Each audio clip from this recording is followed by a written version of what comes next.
हिंदी में यूपीएससी की तैयारी से संबंधित प्रोग्राम्स को देखने के लिए सब्सक्राइब करें स्टडी IQ IAS हिंदी।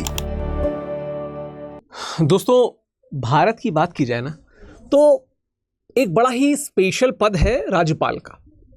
और मुझसे अगर आप पूछें तो पिछले 15-20 वर्षों में सबसे ज्यादा कोई कंट्रोवर्शियल पद रहा जो संवैधानिक हो वो है राज्यपाल का।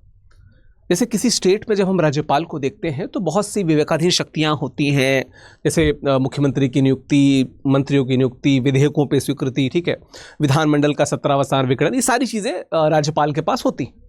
लेकिन उसके बावजूद भी जो सबसे ज़्यादा आक्षेप लगते हैं वो राज्यपाल पे ही लगते हैं। कई बार सही भी होते हैं, कई बार तार्किक नहीं भी होते हैं। जैसे बहुत सी पार्टियों का ये आक्षेप रहता है कि जो राज्यपाल है वो यूं तो संविधान इस बात को नहीं कहता, लेकिन वो कहते हैं कि केंद्र के एजेंट के रूप में काम करता है।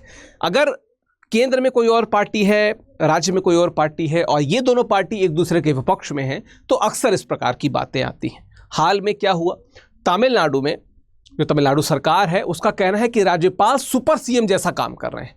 मतलब उनकी जो विवेकाधीन शक्तियां हैं उनको भी e⁻x के रूप में इस्तेमाल कर रहे हैं, मतलब बहुत ज़्यादा इस्तेमाल कर रहे हैं और कई बार तार्किक नहीं लग रहा है या कई बार वो अतिक्रमण कर रहे हैं अपनी शक्तियों का। इसको लेके वो कोर्ट गए थे। कोर्ट ने सीधे सीधे कहा, सुप्रीम कोर्ट ने कहा कि नहीं, राज्यपाल को अपने पद की जो शक्तियां हैं, विचाराधीन शक्तियां जो भी हैं, उन पे कायम रहना चाहिए, उन पे काम करना चाहिए। खैर, बात ये थी कि governor can not act as a super CM, ये तमिलनाडु सरकार ने सुप्रीम कोर्ट से कहा। साथ में उनके वकील ने क्या कहा कि वो लुब्रिकेटर के तौर पे काम कर सकते हैं, फैसिलिटेटर के तौर पे काम कर सकते हैं, लेजिस्लेटर के तौर पे नहीं काम कर सकते। ठीक है, लुब्रिकेटर मतलब लुब्रिकेट क्या काम करता है कि स्मूथ फंक्शनिंग हो, बिना घर्षण के काम चले, है ना। फैसिलिटेटर कुछ स्पेशल जगह पे ज़रूरत हो तो आप कुछ स्पेशल वहाँ पे सपोर्ट कर दीजिए, लेकिन आप विधायक नहीं बनेंगे, आप किसी चीज़ का विधेयन नहीं करेंगे। इस बात पर तमिलनाडु बड़ा श्योर है, सुप्रीम कोर्ट में उसने इसी बिंदु को रखा है। आप देख सकते हैं यहाँ पे अभिषेक मनु संघवी जो पूर्व कांग्रेस नेता भी हैं और सुप्रीम कोर्ट के वकील भी हैं, उन्होंने इस बाबत अपना पक्ष रखा है तमिलनाडु सरकार की तरफ से। ठीक है, चलिए चर्चा में क्यों इस पे देख लेते हैं। ठीक है, इस मैप पे ध्यान मत दीजिएगा। ठीक है, चर्चा में क्यों, क्योंकि अगर भारत की संवैधानिक व्यवस्था में देखा जाए तो राज्यपाल और राज्य सरकार के बीच शक्ति संतुलन एक जटिल और संवेदनशील मुद्दा हमेशा से रहा है। मैंने शुरुआत ही से की थी। हाल ही में क्या हुआ, सुप्रीम कोर्ट में तमिलनाडु राज्य द्वारा उठाए गए मामले में इस संतुलन पे गंभीर सवाल खड़े किए, क्योंकि तमिलनाडु सरकार ने क्या कहा कि जो राज्यपाल है वो सुपर सीएम या सुपर मुख्यमंत्री की तरह काम कर रहे हैं और ऐसा काम उन्हें नहीं करना चाहिए। ठीक है, ऐसा काम उन्हें नहीं करना चाहिए, उनका कोई हक नहीं है। इसके पहले मैं आगे बढ़ूं, बस बताता चलूं कि हिंदी साहित्य वैकल्पिक विषय का जो अगस्त बैच है, जो 28 अगस्त को शुरू हुआ था, 15 सितंबर को क्लोज हो रहा है। कबीर दास से बैच शुरू हो रहा है। इस बैच से जुड़ने की डिटेल आपको हमारी ऐप है, वेबसाइट पे मिल जाएंगे। कोशिश कीजिएगा जुड़िए, क्योंकि इस बार जो पेपर आया पूरा का पूरा, आप जाके उसमें मेरी फर्स्ट रिएक्शन भी देख सकते हैं, जो मैंने पढ़ाया A to Z उससे आया। बच्चों के कमेंट्स भी इस बात को तस्दीक करते हैं। चलिए, टेलीग्राम, इंस्टाग्राम स्कैन करके जुड़ जाइए, मिलते हैं यहाँ पे, है ना। चलिए, पहले बात करते हैं कि मामले की पृष्ठभूमि क्या है, कहाँ से शुरुआत होती है। ठीक है, मुख्य घटनाक्रम क्या रहा। तो अगर मैं बात करूं, अगर बात की जाए तो तमिलनाडु सरकार ने सुप्रीम कोर्ट के समक्ष यह तर्क प्रस्तुत किया कि राज्यपाल अपने संवैधानिक अधिकारों की सीमा को पार कर रहा है। जो राज्यपाल हैं, जो उनके संवैधानिक अधिकार हैं, मैंने थोड़ी देर पहले बताया कि चाहे अध्यादेशों का प्रख्यापन हो, विधानमंडल का सत्रावसान हो, विघटन हो, विधेयकों की मंजूरी हो, इन सब चीज़ों पर काम करिए। बहुत सारी शक्तियां हैं आपकी, लेकिन उन शक्तियों का उसी लिमिट पे, उसी जगह पे, उसी तार्किक तरीके से प्रयोग कीजिए तो ज़्यादा बेहतर होगा, है ना। राज्य के वकील अभिषेक मनु सिंघवी ने न्यायाधीश BR गवई की अध्यक्षता वाली प्रेसिडेंशियल रेफरेंस बेंच में, ध्यान रखना आजकल ये भी बड़ा चर्चा में है, प्रेसिडेंशियल रेफरेंस, कमेंट बॉक्स में मुझे बताते जाओ क्या है ये। ठीक है, बेंच के समक्ष यह स्पष्ट किया कि राज्यपाल केवल एक स्नेहक यानी कि लुब्रिकेटर या सुविधाकर्ता, फैसिलिटेटर के तौर पे काम करता है, लेजिस्लेटर के तौर पे से काम नहीं करना चाहिए। लेजिस्लेशन का काम पूरी तरीके से जो चुनी हुई सरकार है, यानी कि जो तमिलनाडु की चुनी हुई सरकार है वो करेगी, राज्यपाल नहीं करेगा। ठीक है, क्योंकि वो चुनी गई हुई सरकार है, उसे पता है कि जनता की बातों को कैसे रखना है। केंद्रीय मुद्दा क्या है, यह मामला मूल रूप से सुप्रीम कोर्ट के 8 अप्रैल 2025 के फैसले से उपजा है, जिसमें राज्यपाल द्वारा, ठीक है, राज्यपाल द्वारा राज्य के विधेयकों पर नियंत्रण लेने की समय सीमा निर्धारित की गई थी, है ना, कि राज्यपाल कई बार बहुत डिले कर देते हैं। एक टर्म आता है पॉकेट, राष्ट्रपति के लिए जो पॉकेट वीटो होता है उसकी बात होती है। राज्यपाल कई बार बहुत लंबे समय तक के लिए विधेयक को रोक लेते हैं राष्ट्रपति तक, क्योंकि राष्ट्रपति के लिए तो उनको रखना होता है। वहां पे दिक्कत आती है। अनुच्छेद 200 की बात की जाए और भी अनुच्छेदों की हम बात करेंगे तो कई जगह पे ऐसा देखा गया कि जो थोड़ा सा थिन लाइन है ना, उस थिन लाइन का फायदा उठाते हुए राज्यपाल दिखते हैं। तमिलनाडु सरकार ने इस पे आपत्ति जताई थी। ठीक है, चलिए, संवैधानिक आधार क्या कहता है, कानूनी ढांचा अनुच्छेद 200 क्या कहता है? अनुच्छेद 200 कहता है कि अगर राज्यपाल राज्य विधेयकों पे किस प्रकार से एक्ट कर सकता है, वो स्वीकृति दे सकता है, असेंट दे सकता है अपना। दूसरा, वो रोक सकता है, विदहोल्ड कर सकता है, ठीक है, वापस कर सकता है, रिटर्न कर सकता है। और चौथा, जिस पे ज्यादा बहस चल रही है, वो क्या, कि राष्ट्रपति को भेजने के लिए सुरक्षित रख सकता है। अब ये कब भेजे, कब तक भेजे, क्योंकि उधर राष्ट्रपति वो भी केंद्र के आधार पर ही बना है, ये तो केंद्र के द्वारा ही चुने ही गए हैं। इस पे थोड़ा सा विवाद हो जाता है कई बार, है ना। कई बार मतलब कई जगह कई न्यूज़पेपर्स ने लिखा कि ये राष्ट्रपति गवर्नर एक्सेस है, कहीं ने कहा कि नहीं गवर्नर एक्सेस नहीं नेक्सस है, कुछ ने कहा कि नहीं गवर्नर और जो केंद्र सरकार उसका नेक्सस है। ठीक है, अनुच्छेद 361 क्या कहते हैं कि राज्यपाल को अपने कार्यकाल में किए गए आधिकारिक कार्यों के लिए पूर्ण कानूनी सुरक्षा प्राप्त है।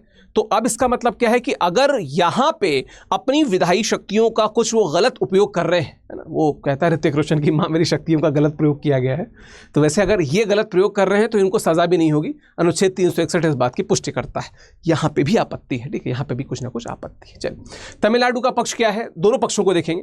तमिलनाडु के वकील सिंघवी साहब ने क्या कहा, सीमित भूमिका का सिद्धांत, राज्यपाल स्नेहक या सुविधा करता, जो मैंने बताया ना, लुब्रिकेटर या फैसिलिटेटर के रूप में काम करेगा, उसके अलावा काम नहीं करेगा, सुपर सीएम ना बने। दूसरा, वह विधायक नहीं बल्कि विधायी प्रक्रिया का हिस्सा है। ठीक है, विधायी प्रक्रिया का हिस्सा क्या है कि उसको लास्ट में या तो साइन करनी है उस पर, या अगर राष्ट्रपति के लिए रख रहा है तो उससे अप्रूवल लेके आना है ना। विधेयक जो है वो कैसे पारित होगा, क्या बिंदु रहेंगे, उस पर राज्यपाल की भूमिका बहुत ज्यादा नहीं है ना। उसकी भूमिका मंत्रिपरिषद की सहायता और सलाह के आधार पर होती है, एड एंड एडवाइस ऑफ जो मिनिस्टर्स हैं उनके। ठीक है, लोकतांत्रिक संसदीय व्यवस्था क्या कहती है कि मुख्यमंत्री और मंत्रिमंडल राज्य के शासन के लिए जिम्मेदार हैं, राष्ट्रपति सजेशन देते हैं, है ना। एक ही म्यान में दो तलवार नहीं रह सकती, यह कहावत दो शक्ति केंद्रों के बीच की है। जैसे मतलब एक म्यान जिसको जनता ने चुना है वो राज्य सरकार है, मुख्यमंत्री है। राज्यपाल अगर सुपर सीएम होके उसी म्यान में दूसरी तलवार बन रहे हैं तो निश्चित तौर पे उस प्रदेश में जो कानून व्यवस्था है, जो शासन व्यवस्था है, जो गवर्नेंस है, वो बेहतर तरीके से नहीं चल पाएगा। इसकी बात बहुत होती है। ठीक है, अच्छा, बाकी चीज़ें हैं, छोटी मोटी बिंदु उसको देख लीजिएगा। संविधान की व्याख्या प्रलयकारी भविष्यवाणी को आधार पर करती है। कुछ कुछ बिंदु है जो मैंने मेंस के लिए जोड़ दिए, आप इसको मेरे PDF से पढ़ लीजिएगा। अगले बिंदु पे आते हैं कि सरकार का क्या पक्ष है, केंद्र सरकार का क्या पक्ष है। सॉलिसिटर जनरल तुषार मेहता, जो सॉलिसिटर जनरल है, उन्होंने क्या कहा, राज्य के मौलिक अधिकार का मुद्दा क्या, राज्य मौलिक अधिकारों का धारक नहीं बल्कि संवैधानिक कर्तव्यों का वाहक है। मतलब इनका इन्होंने ये कहा कि अगर राज्य को ये लग रहा है, मतलब तमिलनाडु को अगर ये लग रहा है कि हमारे मौलिक अधिकारों का हनन हो रहा है, तो उनको जानना चाहिए कि मौलिक अधिकारों से ज्यादा उनके लिए कर्तव्य क्या है, संवैधानिक कर्तव्य है। पहले उनका वहन कीजिए, फिर आप मौलिक अधिकारों की बात कीजिएगा। और वैसे भी आप मौलिक अधिकारों की बात नहीं कर सकते, आप कोई व्यक्ति नहीं है, ये इनका कहना है ना। चलो, इसलिए अनुच्छेद 32 के तहत अपने मौलिक अधिकारों के हनन की शिकायत नहीं कर सकते। अनुच्छेद 32, जब हम फंडामेंटल राइट्स की बात करते हैं तो अनुच्छेद 32 हमें यह अधिकार देता है कि हम सुप्रीम कोर्ट या हाई कोर्ट की तरफ रुख कर सकते हैं, जो 5 रिट्स आती हैं उनके द्वारा, है ना। 5 रिट्स कौन कौन सी हैं, कमेंट बॉक्स में बताते जाइएगा। ठीक है, चलिए, राज्य प्रतिनिधि क्षमता में मौलिक अधिकारों के लिए मुकदमा नहीं चला सकता, वही बात बार बार उन्होंने रिपीट की। राज्यपाल की संवैधानिक मुक्ति क्या, अनुच्छेद 361 के तहत राज्यपाल को अपने आधिकारिक कार्यों के लिए पूरी तरीके से सुरक्षा प्राप्त है। अभी थोड़ी देर पहले मैंने बताया, इन्होंने भी उसको कोट किया। उन्होंने कहा कि देखिए उसको सुरक्षा प्राप्त है, आप जबरदस्ती पोक नहीं कर सकते राज्यपाल को। ये तुषार मेहता साहब का बयान है और ऐसा बहुत होता है। चलिए, क्या है, भारतीय संवैधानिक व्यवस्था के एक मौलिक सवाल को उजागर करता है और लोकतंत्र में वास्तविक शक्ति कहां होनी चाहिए, इस पे बात करता है। ठीक है, तमिलनाडु का तर्क मजबूत है कि लोकतांत्रिक व्यवस्था में जनता द्वारा चुनी गई सरकार को इंपॉर्टेंस दी जानी चाहिए। ठीक है, सरकार की सर्वोच्चता होनी चाहिए, राज्यपाल की भूमिका एक संवैधानिक रक्षक की होनी चाहिए, न कि एक वास्तविक शासक की। अगर तो कुछ बहुत गलत हो रहा है तो आप रोक लीजिए, लेकिन अगर जनता के लिए कुछ कानून बनाया जा रहा है और जनता द्वारा चुनी गई सरकार बना रही है, तो मुझे लगता है आपको अपनी आपत्तियों को थोड़ा सा साइड करना पड़ेगा, है ना। इस मामले का फैसला केवल तमिलनाडु को बल्कि पूरे भारतीय संघवाद को प्रभावित करेगा। भविष्य में केंद्र राज्य संबंधों, लोकतांत्रिक मूल्यों और संवैधानिक संस्थाओं के बीच संतुलन को तय करने में महत्वपूर्ण भूमिका निभाएगा। पिछले 15-20 वर्षों से ये बहस बहुत ज़्यादा हवा पा रही है और इस पर बहुत बवाल हो रहा है कि राज्यपाल की भूमिका क्या होनी चाहिए। अभी एन संघवी साहब का जो बयान मैंने पढ़ा कि लुब्रिकेटर फैसिलिटेटर हैं, लेजिस्लेटर नहीं है, सुपर सीएम नहीं है, और ये चीज़ें बहुत चल रही हैं। मतलब कई बार इस पे अलग अलग प्रकार से हम लोग खुद वीडियो कर चुके हैं। आप पे भी मैं छोड़ता हूं, आपकी तार्किक क्षमता पे, आपकी चैतन्यता पे आप कमेंट बॉक्स में बताइएगा कि आपको क्या लगता है किस प्रकार की चीज़ें और दिख रही हैं, ठीक है। अंततः यह मामला इस बात का प्रमाण है कि भारतीय संविधान एक जीवंत दस्तावेज है जो समय के साथ नई चुनौतियों और परिस्थितियों के अनुसार व्याख्या और विकास की मांग करता रहता है। और देखिए, कहीं ना कहीं जो भारत के संविधान निर्माता थे, उनका विजन भी ये था कि समय के साथ भारत जो है ना, वो अपने संविधान को बहुत इवॉल्व करेगा, इस प्रकार की चुनौतियों का समाधान भी निकालेगा। तो लेट्स सी कि इस प्रकार की चुनौतियों का समाधान निकलता है कि नहीं।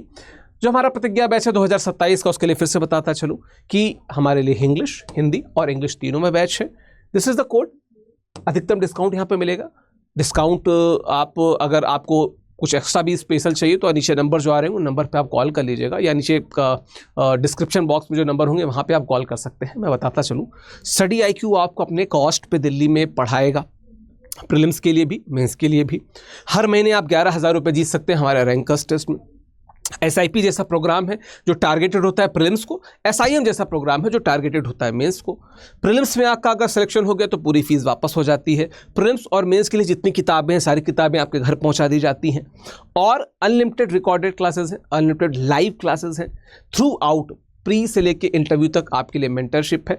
इंटरव्यू गाइडेंस प्रोग्राम है जहाँ पे सीनियर IAS अधिकारी आपको पढ़ाते हैं, समझाते हैं, बताते हैं, तय करवाते हैं कि आपका सिलेक्शन हो जाए इंटरव्यू में, ठीक है। तो इससे जुड़ने के लिए भी डिटेल्स नीचे दी होंगी, हमारे वेबसाइट पे जाके भी आप जुड़ सकते हैं, ठीक है। बाकी मेरा टेलीग्राम, इंस्टाग्राम स्कैन करके जुड़िए, यहाँ पे मुलाकात होगी, PDF वहीं पे मिल जाएगा आपको। Thank you so very much, धन्यवाद। मिलते हैं आपसे अगले किसी वीडियो में। प्रश्न जो पूछे उत्तर देते जाइएगा। Thank you.